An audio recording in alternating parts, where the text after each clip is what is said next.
அனைவருக்கும் வணக்கம். நம்முடைய தமிழ்நாட்டு பிஜேபி நண்பர்களுக்கு இது நம்மளுடைய அண்ணாமலை தலைவராக இருக்கும்போது பிஜேபி தமிழ்நாட்டில் எந்த அளவுக்கு வளர்ந்ததுன்னு சொல்லிட்டு எல்லாருக்குமே தெரியும். இளைஞர்கள் எவ்வளவு பேர் நம்ம பிஜேபியில இணைஞ்சிக்கிட்டு நிறைய வேலைகளை செஞ்சாங்க.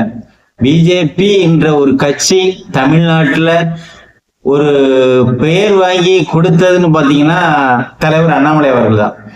அண்ணாமலை அவர்களை இப்ப எந்த ஒரு நிகழ்ச்சிக்கும் கூப்பிடுறது இல்லை. அண்ணாமலையை ஓரம் கட்டணும் அப்படின்னு சொல்லி இப்ப இருக்கக்கூடிய தலைவர் முயற்சிக்கிறாரா?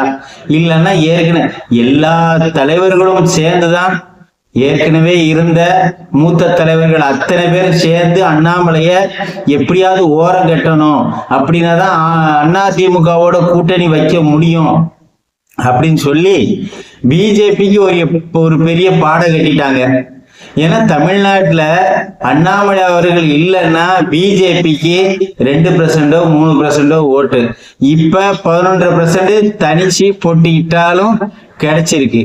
கூட்டணி கட்சியோட 19% நமக்கு ஓட்டு கிடைச்சிருக்கு. எல்லாமே இது அண்ணாமலை அவர்களோட ஏற்கனவே அதிமுகவோட கூட்டணி வச்சுதான் இந்த அளவுக்கு நமக்கு ஏற்கனவே அந்த ஓட்டு பெர்சன்டேஜ் கிடைச்சிருக்கு. இப்ப நம்மளுடைய தனித்து நம்ம போட்டிட்டா பிஜேபியில என்ன ஓட்டு கிடைக்கும்? இப்ப இருக்கக்கூடிய சூழ்நிலை அண்ணாமலை இல்ல. அப்படிப்பட்ட ஒரு பிஜேபிக்கு அண்ணாமலை பிரச்சாரத்துக்கு வரல. ஏடிஎம்கே இப்ப கூட்டணியில இருக்கு. ஏடிஎம்கே இருக்கக்கூடிய தொகுதி இப்ப ஏடிஎம்கே நிற்கக்கூடிய தொகுதியில அண்ணாமலை ஓட்டு கேட்பாரா என்னன்ற ஒரு கேள்விக்குறியில இருக்கு. ஏன்னா இவங்க எல்லாத்துக்கும் அண்ணாமலையை ஓரம் கட்டுறாங்க. 2 நாளைக்கு முன்னாடி நடந்த ஒரு நிகழ்ச்சி, ஒரே நாடு ஒரே தேர்தல், அதுக்கு விளக்க கூட்டத்துக்கான ஒரு நிகழ்ச்சி. அதுக்கு நம்ம ஆந்திராவில் துணை முதல்வரை கூப்பிட்டு இங்க இருக்க நிகழ்ச்சியை வச்சிருக்காங்க. நம்ம அண்ணாமலை அவர்களும் கூப்பிடல. என்னையா இது? அண்ணாமலை தமிழ்நாட்டுக்கு என்ன செஞ்சாரு? உங்களுக்கு பிஜேபியை வளர்த்தார், அவ்வளவுதானே. பிஜேபின்ற ஒரு கட்சி திமுகவுக்கு எதிரணியா எதிர்த்து களம் இறங்கப்பட்ட ஒரு அண்ணாமலை அவர் பிஜேபின்ற ஒரு கட்சிய திமுகவுக்கு எதிர்த்து நிக்க வச்சாரு பேரு. ஆனா இப்ப எவ்வளவு இளைஞர்கள் அவர்கிட்ட அவரு உள்ளார வந்த உடனே ஒரு ஐபிஎஸ் நேர்மையானவர் அப்படின்றதுனால எவ்வளவு பேர் இளைஞர்கள் பிஜேபியில சேர்ந்தாங்க. நாம காலகாலமா பிஜேபி தான், யாரு இருந்தாலும் இல்லைனாலும் பிஜேபி தான் ஓட்டு போடுவோம்னு வைங்களேன். ஆனா இப்ப அதிமுகவில் கூட்டணி இருக்கும்போது இப்ப நமக்கு அதிமுக கூட்டணி வேணும்னு நாமளும் நினைச்சிருந்தோம், இல்லைன்னு இல்லை. ஆனா அண்ணாமலை இல்லாத ஒரு பிஜேபி அதிமுக கூட்டணி வரணும்னு எந்த ஒரு காலத்திலையும் நினைச்சது இல்லை. ஏன்னா இப்படிப்பட்ட ஒரு துரோகிகள் நம்ம பிஜேபி கட்சியில முழுக்க துரோகம் நிறைஞ்ச ஒரு தலைவர்களா இருக்காங்க. அன்னைக்கு கேம்ரோல ஒரு 10 நாளைக்கு முன்னாடி ஒரு இதே போல ஒரு மீட்டிங் நடந்தது. அதே பிஜேபியோட அதாவது செயற்குழு கூட்டங்கள், நிர்வாகிகள் கூட்டத்துக்காக நம்ம இப்ப அண்ணாமலையில எந்த ஒரு கூட்டத்துக்கும் போறதில்லை, எங்கேயுமே போறது கிடையாது. ஆனா அந்த கூட்டத்துல கூட அண்ணாமலையோட போஸ்ட் கிடையாது. அப்பவே நான் போய் பார்த்துட்டு தான் வந்தேன், போகதான் செஞ்சேன், உள்ளார போல அங்க. ஆனா அங்க இருக்கக்கூடிய எல்லாத்தையும் பார்த்துட்டு தான் வரோம். நமக்கு அண்ணாமலை இல்லாத ஒரு பிஜேபியை நினைச்சு கூட பார்க்க முடியல. ஏன்னா தமிழ்நாட்டுல எல்லா மக்களுக்கும் ஒரு நேர்மையான ஒரு மனுஷன் இங்க அரசியலுக்கு வரணும், அவரை முதல்வர் ஆக்கணும்னு சொல்லிட்டு பல பேர் நினைச்சாங்க. ஆனா கோயம்புத்தூர்ல இருக்கக்கூடிய மக்கள் அவங்கள தோக்கடிச்சிட்டாங்க. அவங்க அதாவது கொங்கு மண்டலத்துல அவரு அதே ஜாதிக்காரரு, ஜாதின்றதை விட்டுருவோம், அவரு ஒரு நேர்மையானவர். அவங்க அண்ணாமலைய ஜெயிக்க வச்சிருக்கலாங்க.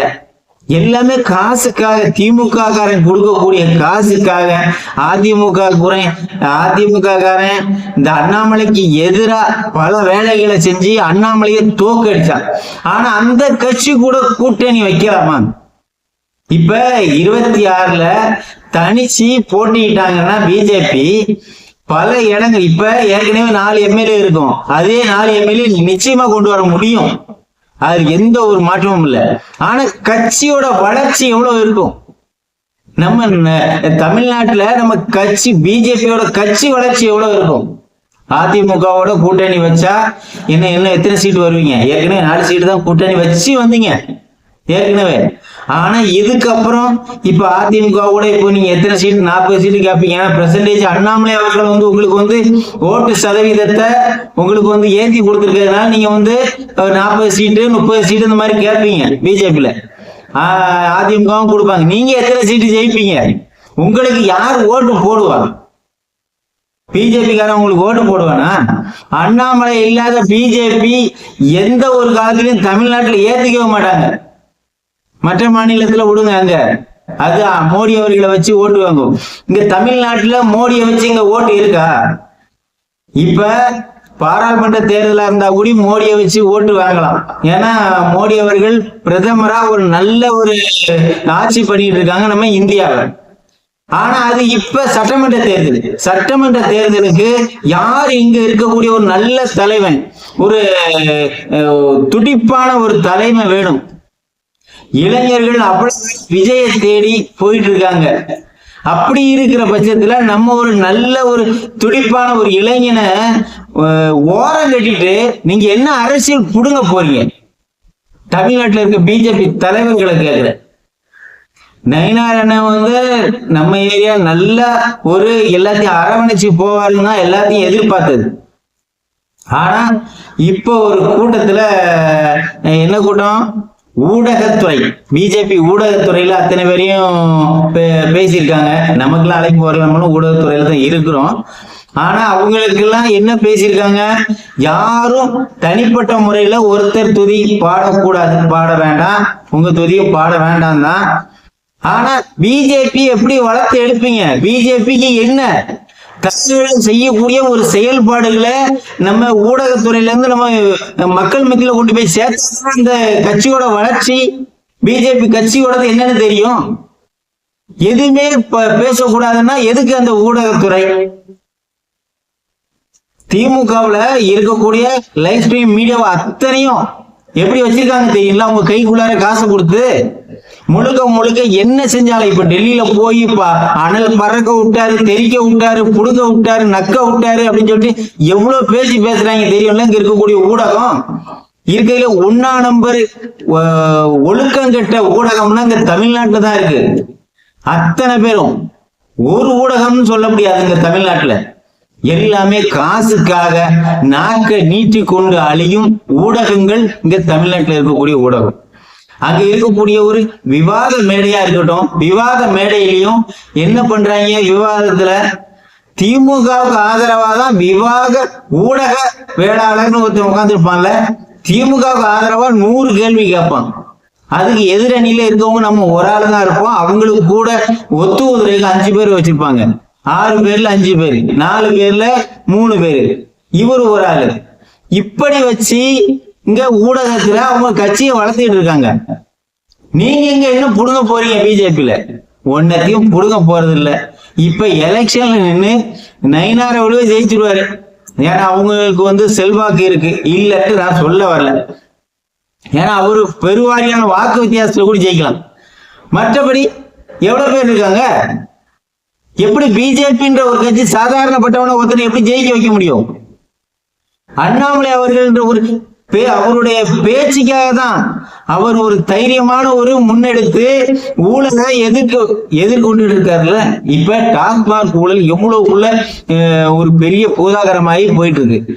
1000 கோடி ரூபாய் ஊழல் சொல்லி டாஸ்மாக்ல ஈடி சொல்லியிருக்காங்க. ஆனா அது 1000 கோடி கிடையாது, லட்சம் கோடிக்கு மேல போகும். அது வேற விஷயம். இந்த 1000 கோடின்றதே நீங்க என்ன எடுத்து இதுல என்ன நீங்க பேசுறீங்க? ஒண்ணுமே பேசுறது இல்லையே. ஊழல்வாதிகளை எதுவுமே எடுத்து வெளியில பேசுறதே கிடையாது. திமுக ஊழலை சொன்னா அடுத்தாப்புல அதிமுகவையும் கேள்வி கேட்பாங்க, அவங்களையும் ஏதாவது ஒண்ணு வாய் திறந்து பேச வேண்டிய வந்துடும் சொல்லிட்டு திமுக அடிக்கக்கூடிய கொள்ளைக்கு நீங்களும் மௌனமா இருக்கீங்க. நாட்டுல என்ன நடத்திட்டு இருக்கு?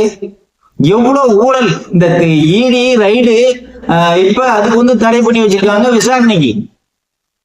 இதெல்லாம் நீதிமன்றமா? இது உச்ச நீதிமன்றம் சொல்லி ஒண்ணு நம்ம நாட்டுக்கு தேவை.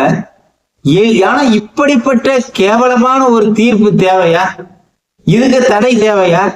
நீதிமன்றங்கள் நீதிபதிகள் எதுவுமே எல்லாத்தையும் யோசிக்க மாட்டாங்களா? இவங்க கொள்ளை அடிச்சிருக்காங்களா இல்லையான்னு நீதிபதிகளே தான் காசு வாங்கி அங்க வச்சிருக்கீங்களே.